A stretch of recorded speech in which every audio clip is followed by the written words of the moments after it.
Hi, this is Barry J. McDonald here, and I'd like to welcome you to today's blog post over at rightcom.com. And today we had a look at an unusual event that happened to me many years ago, and the topic of today's blog post is drunken holiday planning and why it's never a good idea. And how this actually happened was from a long time ago before I married my wife. Me and some of the guys from work had planned on going on holiday to Greece.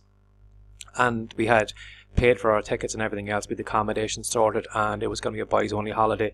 And while we were out one night at a nightclub, a lot of us were very tipsy, and the topic of Catherine got brought into the subject. Now, she was with us that night, and one of the fellas said, well sure, why don't you take Catherine along with you?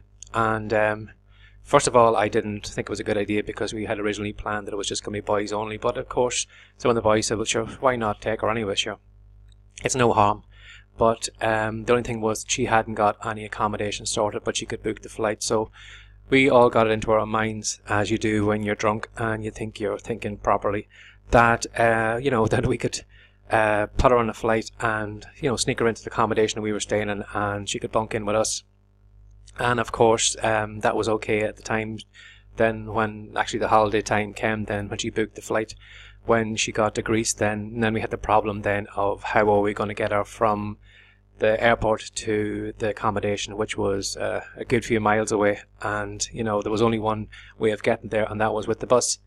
And as you do, again, we were a little bit merry and a little bit tipsy that day. Of course, we come up with a very cunning plan, was to sneak her on the bus and put her in the corner there and pile a load of baggage on top of her to cover her up. So when it came to the stewardess on the bus or whatever, she was going around doing the head count. Of course, she didn't see Catherine because Catherine was covered up in baggages. And then, of course, when the bus got going, then we, of course, took the bags off her. But we got to the accommodation anyway, and which really surprised us, we actually got away with it. But when we got to the accommodation, it happened then a few days later that the lady that was the landlady that owned the apartments that we were staying in found out that Catherine was staying there because she found a bra hanging on the end of one of the beds. And of course, because she was, I don't know, very staunch or very strict, she didn't want a girl staying in the apartment. So she found out that that if we didn't remove Catherine from the apartment, that we'd all be kicked out. So of course I couldn't allow that. So me and Catherine found ourselves sitting on the side of the street wondering what we're going to do next. And this was only 2 days into a holiday. We had another 12 days to go. So stuck in a place that you don't know about.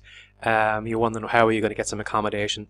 So lucky enough for us, we found a young boy that was renting out some of the sunbeds on the beach, and he told us of a local restaurant that is his mother owned, and they had a little bit of a property over the restaurant, a little room that we could rent out for the 12 nights. And I think we paid something like $100 for the 12 nights, which was a total bargain. There was some things that was wrong with that price. There was no running water, and I think we had to go downstairs or somewhere for the toilet, so it wasn't the most ideal place. And then again, we were staying over a restaurant, but at that age, because we were going out nightclubs and stuff ourselves, we didn't pay much attention to the noise downstairs. But it's amazing how ingenious and sometimes things can come up, that situations that you can work with. And we're probably wondering, well, he's ranting and raving on about the story. What's this got to do with me and my business or anything else? And some of the times that we have a plan for how we see our business going, maybe our writing, and we think we need to follow that plan. Like, for example, how I actually got into writing was I had a plan that I was going to get somebody to ghostwrite all my work, and because the ghostwriter let me down, I took a chance and I gave it a go. So sometimes you need to take a chance on something. You may think, well, we need to plan everything out and everything has to, you need to know all the steps. But sometimes, when you take a chance and you do something, sometimes you go down a path maybe that, you didn't see before, and sometimes it opens up more opportunities to you. I know from that time in that holiday, those 12 nights were probably the best, the best time of that holiday, because it was, it made the holiday so much better, because we were actually mingling with the local people, and we had our own apartment to ourselves and that, and because of that, then we have great memories from that holiday because of it. And it probably ended up a lot better than if we had stayed with the rest of the boys in the same apartment. So you never know where these opportunities are going to do things that may surprise you, may open up opportunities maybe to meet other people, and you don't know how it's going to turn around your business. So, like that drunken holiday planning, maybe you need to take the odd moment and just do something a bit crazy, or do something which is totally out of character. Contact somebody maybe that you're terrified of contacting, and do something spontaneous that you never know what's going to happen. Sometimes it works out for you, sometimes it doesn't, but at the end of the day, if you don't try, you'll never know.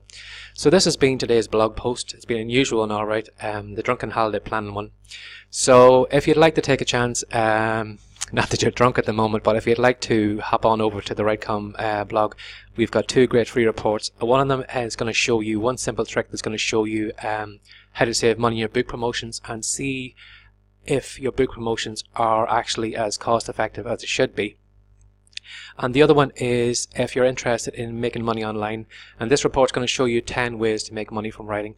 So if you'd like to know a little bit more about me, you'd like to read more of the content on the blog, I highly recommend you drop by rightcom.com, and we'll be very glad to see you over there. Take care. Bye bye.